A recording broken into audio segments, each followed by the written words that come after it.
ભાવનગરમાં સવારથી વાદળછાયા વાતાવરણ વચ્ચે મોડી રાત્રે ધોધમાર વરસાદ. રાત્રે 10 થી 12 એમ 2 કલાકમાં જ વરસી ગયો 4 ઇંચથી વધુ વરસાદ. ભારે વરસાદના કારણે શહેરના માર્કેટયાર્ડની નારી ચોકડી સુધીના મુખ્ય માર્ગ પર જળબંબાકારની સ્થિતિ.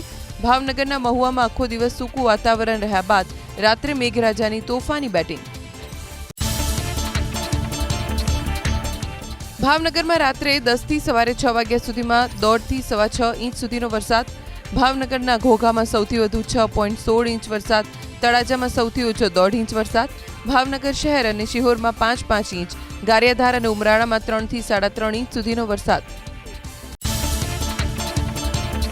ભાવનગરના ચિત્રા માર્કેટિંગ યાર્ડ પાસે ભરાયા વરસાદી પાણી. પાણીનો નિકાલ ન થતા અનેક વાહનો પણ ફસાયા. સ્વામિનારાયણ મંદિરથી નારી ચોકડી સુધીના રસ્તે મુશ્કેલી.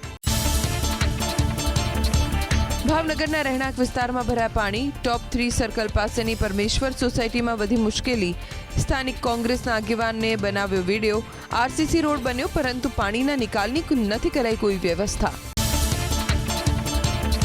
પ્રથમ વરસાદમાં છલકાયો ભાવનગરનો શેત્રુંજી ડેમ. ઉપરવાસમાં મેઘમહેર થતા ડેમ લબોલબ ભરાતા 20 દરવાજા 1 ફૂટ સુધી ખોલવામાં આવ્યા. ડેમમાંથી છોડાયું 18,000 ક્યુસેક પાણી. નીચાણવાળા ગામોને કરાયા એલર્ટ.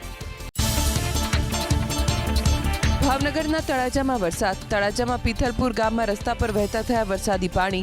તળાજાના ગોપનાથ, આમળા, ખેરાડા, રાજપરા અને ઊંટડી ગામમાં વરસાદ.